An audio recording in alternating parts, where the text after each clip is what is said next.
Hello, welcome to this week's class. It's a continuation of last week's class on the marketplace. This week we're going to be looking at why entrepreneurs have to market their goods and services. We're going to be looking at who entrepreneurs market their services to and their goods to, and how they can go about marketing their goods and services. Last week we gave us a definition of the marketplace where we said that a market is where two parties come together to meet, which is the parties being the buyer and the seller, and we looked about at the customer and all of this. Now this week we're saying that entrepreneurs have a reason for marketing their goods and services, irrespective of how wonderful your product is or how fantastic your service may be. Marketing helps you to transfer your goods and move them from your place of business or to your customer.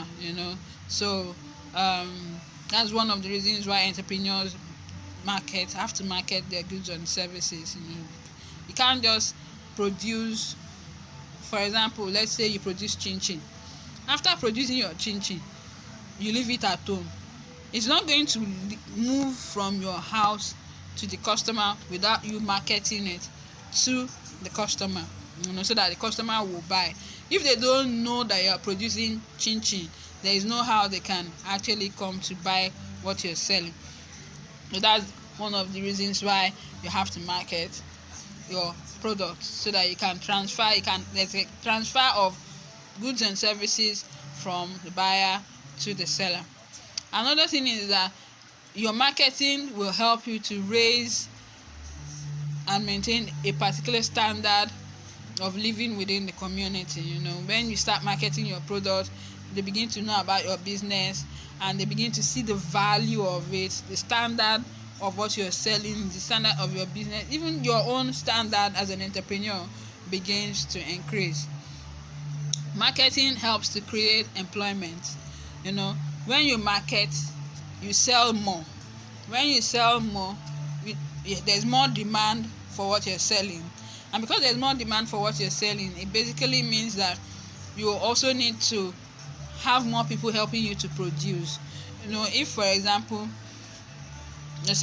you're making chin-chin, and usually every week you started out by selling 100 chin-chin every week. Because people already know you, they like your chin-chin, it's tasty, it's not too sugary, it's nice. People are demanding more. You find out that initially when you started, your 100 chin-chin took you 7 days to sell. Then later it took you 5 days to sell. Then it's now you make 100 chin-chin by weekend, you are finished selling it by Wednesday, and Thursday people are still coming to meet you. We want to buy. That means you need to increase the quantity, as in the number of chin-chin that you make on a weekly basis. Maybe you increase it by 20 or you increase it by 30. And for you to increase it might mean that you might have to produce on other days where you will not have time, or you will not be able to produce it yourself. So you need to get somebody that will be helping out in the production. So that means the person that you are getting to help you out, you're going to be paying the person. So you are creating another means of employment. Another thing with marketing is it is also a source of revenue. It helps you to develop a source of revenue and income. Revenue means profit making, sales, and all of that. Then marketing also serves as a basis for decision making. You're marketing your product, and you need to decide on what you want to do with it and how you want to do it, and it's a source of new ideas. If for example, when you were marketing, you were just taking your chin-chin, you take it to school or you take it to your mommy's shop, so by the time people start coming in or your business starts increasing, you would want to sell, or your production increase, you want to sell to other people. So it will be, how do I increase my sales, or how do I increase my production, and a lot of things. So marketing will generate new ideas for your business or for your sales.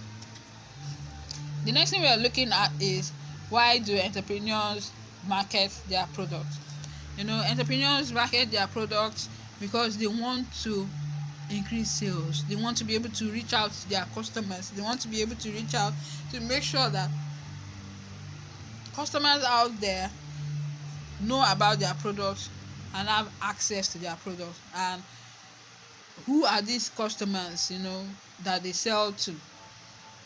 You can market to your family, maybe your uncle, your aunts, your cousins, your nephews, your nieces, your grandma, your grandpa, your daddy's friend, your mommy's friend.